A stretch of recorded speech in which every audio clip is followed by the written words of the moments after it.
बात करने वाले हैं मेष लगन के बारे में। मेष लगन में आज हम बात करेंगे सूर्य के बारे में।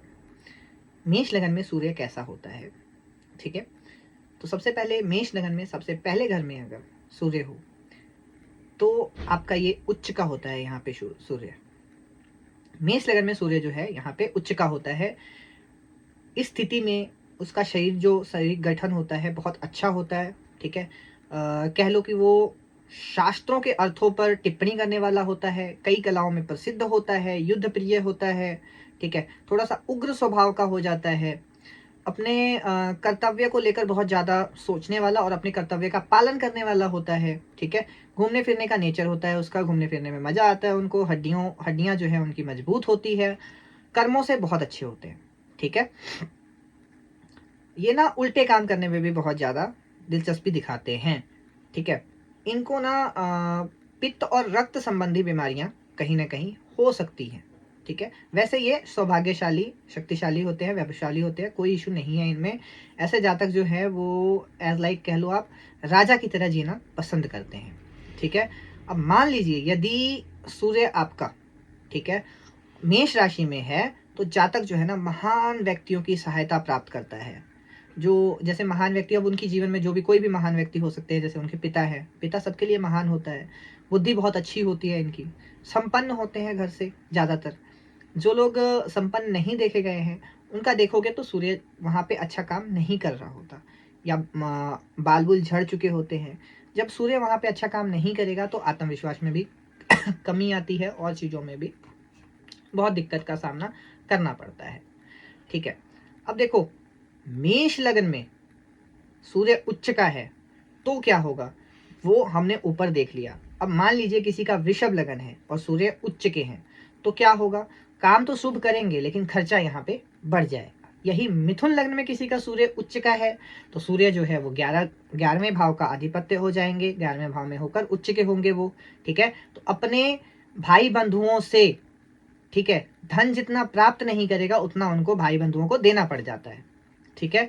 सूर्य की दशा में मान प्रतिष्ठा, इज्जत सम्मान और इनकम भी बहुत ज़्यादा बढ़ जाती है।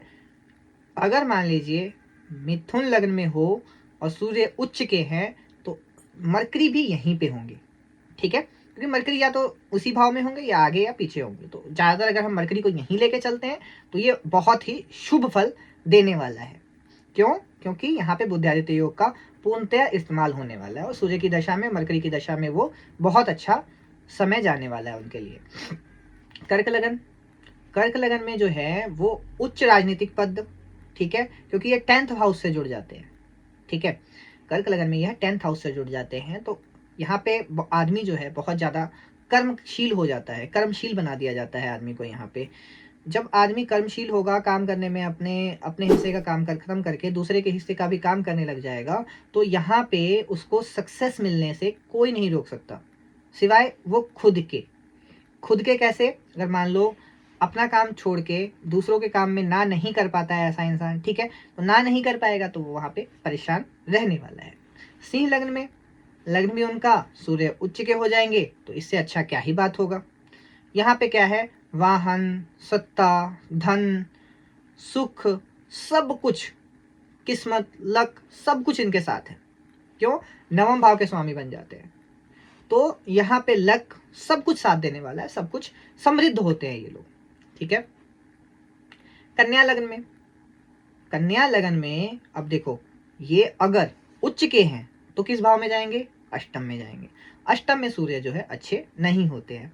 अष्टम के सूर्य को कहा जाता है कि ये ना, जैसे मान लीजिए कि जमीन के नीचे चला गया तो ये चीज़ इतनी अच्छी नहीं होती है। यहाँ पे अगर अकेला सूर्य हो 8वें घर में तो हमें बहुत सारे कठिनाइयों का सामना करना पड़ता है, अच्छा फल यहाँ पे नहीं मिलता है। धन मिल जाता है लेकिन बहुत ज़्यादा खर्चे भी करवा देता है, यहाँ पे बहुत सारी हर्डल्स आ जाती हैं, ठीक है।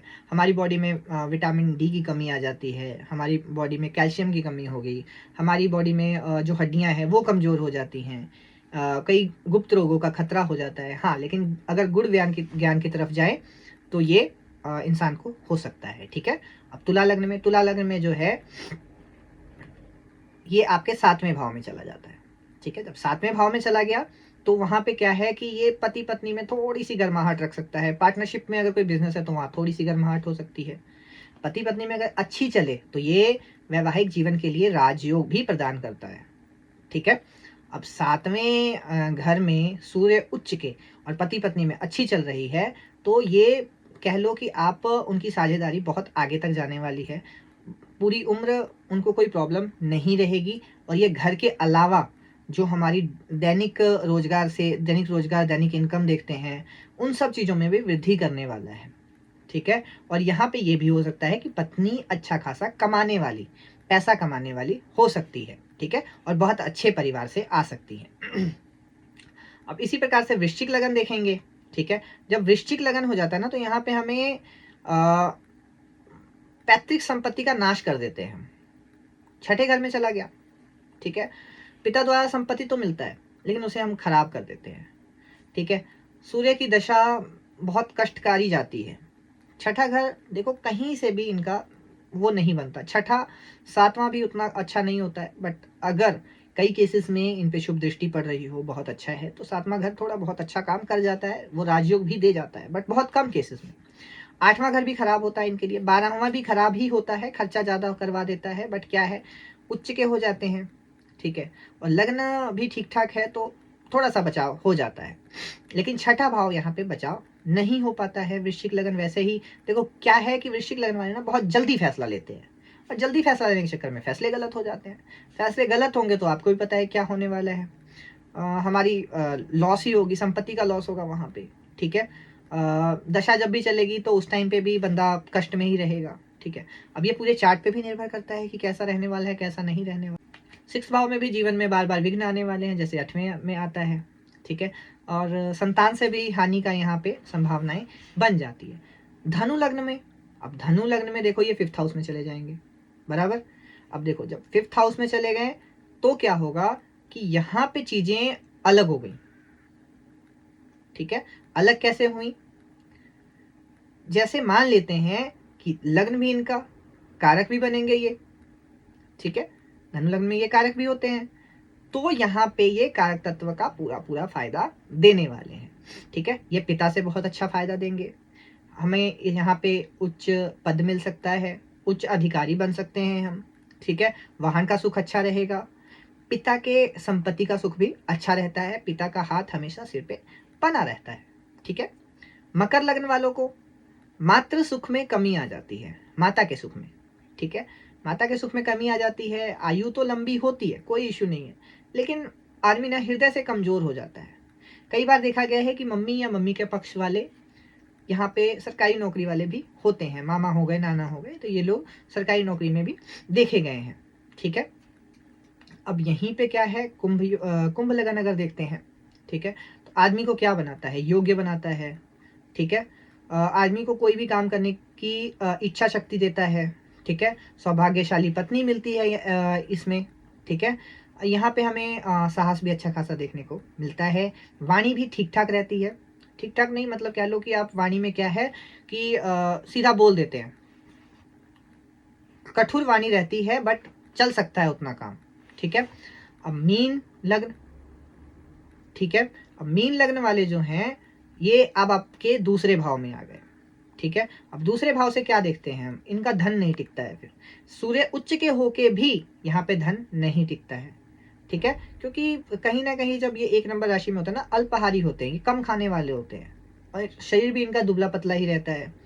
तो खाने से भी हम सेकंड भाव को देखते हैं। फिर से सेकंड भाव में वाणी जो है कठोर वाणी हो जाती है, बहुत कड़वी वाणी हो जाती है। ठीक है। और ये ऐसे सेकंड हाउस में सूर्य का उच्च होना, यानी मीन लगन में क्या होता है कि बहुत ज़्यादातर देखा गया है कि ऐसा इंसान ना अपनी फैमिली के लिए कुछ भी करने को तैयार रहता है। ठीक है। कुछ भी करने को, लेकिन फैमिली से उतना उसे चीज़ें प्राप्त नहीं हो पाती जितने की उसे इच्छा होती है। ठीक है। अंत में हम कुछ चीज़ें और देख लेंगे, जैसे कि मान लीजिए चंद्र की दृष्टि। ठीक है। चंद्र की दृष्टि अगर सूर्य पे पड़ रही है, उच्च के सूर्य पे पड़ रही है, तो व्यक्ति दानशील होगा, सेवक समृद्ध होगा। ठीक है। सेवक समृद्ध का क्या मतलब है कि नौकर चाकर वाला होगा। ठीक है। आकर्षक होगा, लेकिन शरीर जो है उसका कोमल होने वाला है। ठीक है। अब मंगल की दृष्टि पड़ेगी तो वही कठोर हो जाएगा, तुरंत आतुरता वाला होगा, ठीक है, ठीक है। गुस्से वाला बहुत ज़्यादा होगा, तुरंत लड़ने के लिए तैयार है, ठीक है, क्रूर स्वभाव का होगा, ठीक है, और शक्तिशाली भी होगा। बुध की दृष्टि पड़ेगा तो वो पहली बात कि बुध की दृष्टि नहीं पड़ सकती। अत्याधिक धन होता है जातक के पास, दानशील होता है, राजा प्रवृत्ति का होता है, ठीक है, और ये मंत्री, मिनिस्टर्स, न्यायाधीश या उच्च पद को आराम से प्राप्त कर लेते हैं। शनि की दृष्टि पड़ेगी तो शारीरिक कष्ट, अत्याधिक जो है ना वो बन जाता है आदमी। शनि की दृष्टि पड़ेगी तो शारीरिक कष्ट होगा, ठीक है, मंद बुद्धि बना देता है शनि, और यहाँ पे ना आलस बहुत भर जाता है व्यक्ति के अंदर, ठीक है।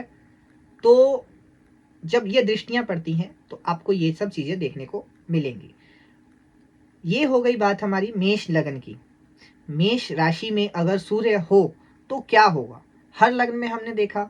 अब हम वृषभ की बात करेंगे जो कि नेक्स्ट वीडियो में करने वाले हैं। तो अगर आपको वीडियो थोड़ी सी भी अच्छी लगी हो, यानी कि वृषभ राशि में हमारे सूर्य को रख के देखेंगे। अभी हमने देखा है मेष राशि में सूर्य को।